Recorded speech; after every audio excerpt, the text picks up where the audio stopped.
ಎತ್ತಿನ ಹೊಳೆ ಯೋಜನೆ ರಾಜ್ಯದ 7 ಜಿಲ್ಲೆಗಳ ಜನ ಕಾಯ್ತಾ ಇದ್ರು ಇಷ್ಟು ದಿನಗಳ ಕಾಲ. ಆ ಯೋಜನೆಯ ಕೆಲಸ ಕಾರ್ಯ ಈಗ ಸಂಪೂರ್ಣವಾಗಿದೆ. ನಮಸ್ಕಾರ ವೀಕ್ಷಕರೇ, ನೀವು ನೋಡ್ತಾ ಇದ್ದೀರಾ ಗ್ಯಾರಂಟಿ ನ್ಯೂಸ್. ನಾನು ರಾಮ್ ಬಡ್ಗೇರ್. ರಾಜ್ಯದ 7 ಜಿಲ್ಲೆಗಳ ಜನರಿಗೆ ಇದು ನಿಜಕ್ಕೂ ಕೂಡ ಸಿಹಿ ಸುದ್ದಿ ಮತ್ತು ಸಮಾಧಾನಕರ ಸುದ್ದಿ. ಎತ್ತಿನ ಹೊಳೆ ಯೋಜನೆ ವಿಚಾರವನ್ನು ನಿಮಗೆಲ್ಲ ಗೊತ್ತೇ ಇರುತ್ತೆ. ಯಾವಾಗಪ್ಪ ಇದು ಸಂಪೂರ್ಣವಾಗುತ್ತೆ ಅಂತ ಹೇಳಿ ರಾಜ್ಯದ 7 ಜಿಲ್ಲೆಗಳ ಜನ ಕಾಯ್ತಾ ಇದ್ರು ಇಷ್ಟು ದಿನಗಳ ಕಾಲ. ಆ ಯೋಜನೆಯ ಕೆಲಸ ಕಾರ್ಯ ಈಗ ಸಂಪೂರ್ಣವಾಗಿದೆ. ರಾಜ್ಯದ ಹಲವು ವರ್ಷಗಳ ಬಹು ನಿರೀಕ್ಷಿತ ಯೋಜನೆ ಇದು. 7 ಜಿಲ್ಲೆಗಳಿಗೆ ಕುಡಿಯುವ ನೀರನ್ನು ಒದಗಿಸುವಂಥ ಎತ್ತಿನ ಹೊಳೆ ಯೋಜನೆ. ರಾಜ್ಯದ ಬರೋಬ್ಬರಿ 7 ಜಿಲ್ಲೆಗಳ ಜನ ಈ ಎತ್ತಿನ ಹೊಳೆ ಯೋಜನೆಯ ನೀರನ್ನು ಕುಡಿತಾರೆ. ನೀರು ಒದಗಿಸುವಂಥ ಒಂದು ಯೋಜನೆ ಇದು. ಅಂದರೆ ನೀರಿನ ಸಮಸ್ಯೆ ಭಾಳಷ್ಟಿದೆ ರಾಜ್ಯದಲ್ಲಿ. ಈ ಬಾರಿ ಏನೋ ಸಾಕಷ್ಟು ಮಳೆ ಆಯಿತು, ಅದೆಲ್ಲ ಓಕೆ.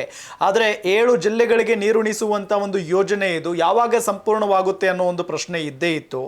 ಏತ ಕಾಮಗಾರಿಗಳು ಕೊನೆಗೂ ಈಗ ಸಂಪೂರ್ಣ ಆಗಿದ್ದಾವೆ. CM ಸಿದ್ದರಾಮಯ್ಯ ಗೌರಿ ಹಬ್ಬದ ದಿನ ಸೆಪ್ಟೆಂಬರ್ 6ರಂದು 7 ವಿಯರ್ಗಳ ಮುಖೇನ ನೀರು ಮೇಲೆತ್ತುವ ಯೋಜನೆಯನ್ನು ಲೋಕಾರ್ಪಣೆ ಮಾಡ್ತಾರೆ. ಸೆಪ್ಟೆಂಬರ್ 6 ಗೌರಿ ಹಬ್ಬದ ದಿನ ಇದಕ್ಕೆ ಲೋಕಾರ್ಪಣೆ ಮಾಡ್ತಾರೆ CM ಸಾಹೇಬರು. ಯೋಜನೆಯ ಮೊದಲ ಹಂತವಾದ 8 ವಿಯರ್ಗಳ ಮುಖೇನ 28 TMC ನೀರನ್ನು ಮೇಲೆತ್ತುವ ಲಿಫ್ಟ್ ಕಾಂಪೋನೆಂಟ್ ಪೂರ್ಣಗೊಳಿಸಲು ನಿರ್ಧಾರ ಮಾಡಲಾಗಿತ್ತು. ಇನ್ನೊಮ್ಮೆ ಹೇಳ್ತೀನಿ, ಯೋಜನೆಯ ಮೊದಲ ಹಂತವಾದ 8 ವಿಯರ್ಗಳ ಮೂಲಕ 28 TMC ನೀರನ್ನು ಮೇಲೆತ್ತುವ ಲಿಫ್ಟ್ ಕಾಂಪೋನೆಂಟ್ ಪೂರ್ಣಗೊಳಿಸುವುದಕ್ಕೆ ನಿರ್ಧಾರ ಮಾಡಲಾಗಿತ್ತು. 3ನೇ ಸಂಖ್ಯೆಯ ವಿಯರ್ ಹೊರತುಪಡಿಸಿ ಉಳಿದೆಲ್ಲವೂ ಕೂಡ ಸಿದ್ಧ ಆಗಿದೆ ಅನ್ನೋದು ಗೊತ್ತಾಗ್ತಾ ಇದೆ. ಸೆಪ್ಟೆಂಬರ್ 6ರಂದು ಶುಕ್ರವಾರ 7 ವಿಯರ್ಗಳಿಂದ ನೀರು ಮೇಲೆತ್ತುವ ಮುಖೇನ ಎತ್ತಿನ ಹೊಳೆಯ ಮೊದಲ ಹಂತಕ್ಕೆ ಚಾಲನೆ ದೊರೆಯಲಿದೆ. ಅದು ಕೂಡ CM ಸಿದ್ದರಾಮಯ್ಯನವರೇ ಲೋಕಾರ್ಪಣೆ ಮಾಡ್ತಾರೆ. ಶುಕ್ರವಾರ 3000 ಕ್ಯೂಸೆಕ್ ಲಿಫ್ಟ್ ಸಾಮರ್ಥ್ಯದಲ್ಲಿ 1500 ಕ್ಯೂಸೆಕ್ ನೀರನ್ನು ಲಿಫ್ಟ್ ಮಾಡಲಾಗುವುದು ಅನ್ನೋದು ಕೂಡ ಗೊತ್ತಾಗ್ತಾ ಇರುವಂಥ ವಿಚಾರ. ಶುಕ್ರವಾರ ಅಂದರೆ ಸೆಪ್ಟೆಂಬರ್ 6 CM ಸಾಹೇಬರು ಕೂಡ ಅಲ್ಲೇ ಇರ್ತಾರೆ. ಹಾಗಾದರೆ ಏನಿದು ಎತ್ತಿನ ಹೊಳೆ ಯೋಜನೆ ಏನಿದು ಅನ್ನೋದನ್ನು ಕೂಡ ನಾವು ಗಮನಿಸ್ತಾ ಹೋಗೋಣ. 10 ವರ್ಷ ನಡೆದ ದೀರ್ಘ ಕಾಮಗಾರಿ ಇದು. 7 ಜಿಲ್ಲೆಗಳ ಜನ ಕಾಯ್ತಾ ಇದ್ರು ಈ ಕಾಮಗಾರಿ ಯಾವಾಗ ಮುಗಿಯುತ್ತೆ ಅಂತ ಹೇಳಿ.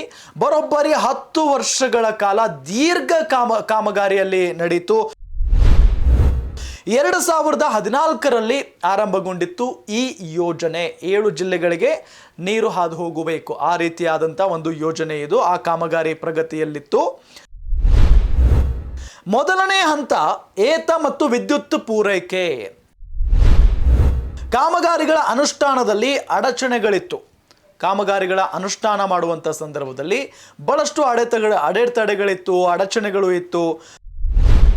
ವಿಯರ್ 1, 4 ಮತ್ತು 5ರಿಂದ ನೀರನ್ನು ಎತ್ತುವ ಕಾರ್ಯ ಮಾಡಲಾಗ್ತಾ ಇತ್ತು. ತೊಟ್ಟಿ 3ಕ್ಕೆ ಪೂರೈಸಿ ವಿತರಣಾ ತೊಟ್ಟಿ 3ರಿಂದ ನೀರೆತ್ತುವ ಕಾರ್ಯವನ್ನು ಮಾಡಲಾಗ್ತಾ ಇತ್ತು. ವಿತರಣಾ ತೊಟ್ಟಿ 4ರ ಮುಖಾಂತರ ಗುರುತ್ವ ಕಾಲುವೆಗೆ ನೀರನ್ನು ಹರಿಬಿಡಲಾಗ್ತಾ ಇತ್ತು. ಗುರುತ್ವ ಕಾಲುವೆಗೆ ನೀರನ್ನು ಹರಿಸಲು ಈ ಯೋಜನೆಯನ್ನ ಮಾಡಲಾಗಿದೆ. ಗಮನಿಸ್ತಾ ಇದ್ದೀವಿ. ವಿಯರ್ 1 ಮತ್ತು 4 ಮತ್ತು 5ರಿಂದ ನೀರನ್ನೆತ್ತುವಂಥ ಕಾರ್ಯವನ್ನು ಮಾಡಬೇಕು. ತೊಟ್ಟಿ 3ಕ್ಕೆ ಪೂರೈಸಿ ವಿತರಣಾ ತೊಟ್ಟಿ 3ರಿಂದ ನೀರೆತ್ತುವ ಕಾರ್ಯವನ್ನು ಮಾಡಬೇಕು. ವಿತರಣಾ ತೊಟ್ಟಿ 4ರ ಮುಖಾಂತರ ಗುರುತ್ವ ಕಾಲುವೆಗೆ ನೀರನ್ನು ಹರಿಸೋದು.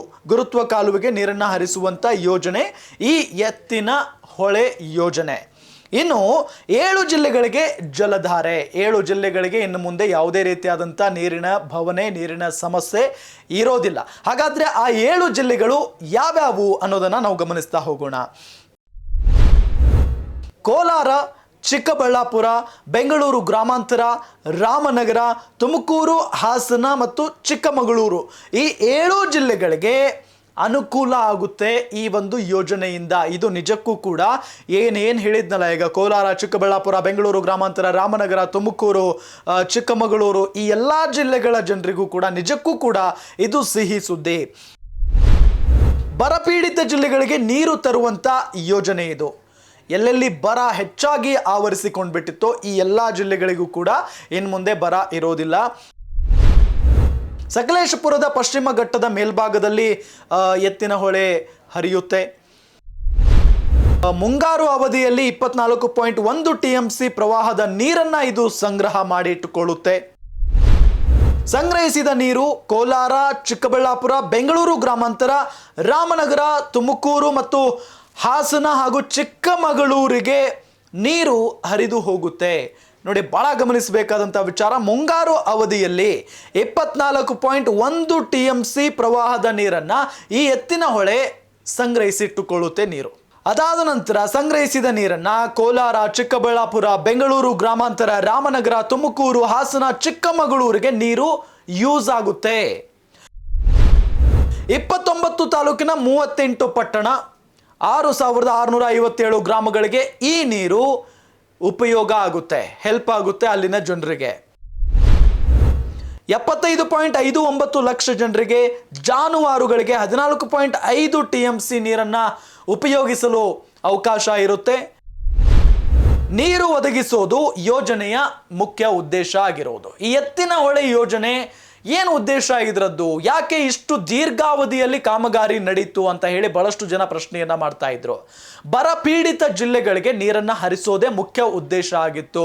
ಇನ್ನು ಮುಂದೆ ಈ 7 ಜಿಲ್ಲೆಗಳ ಜನ ಬಹಳ ಖುಷಿಯಾಗಿರ್ಬೋದು, ಆರಾಮಾಗಿರ್ಬೋದು. ಅದರಲ್ಲೂ ಜನರಿಗೆ, ಜಾನುವಾರುಗಳಿಗೆ, ಬೆಳೆಗಳಿಗೆ ಎಲ್ಲದಕ್ಕೂ ಕೂಡ ನೀರನ್ನ ಉಪಯೋಗಿಸಬಹುದು.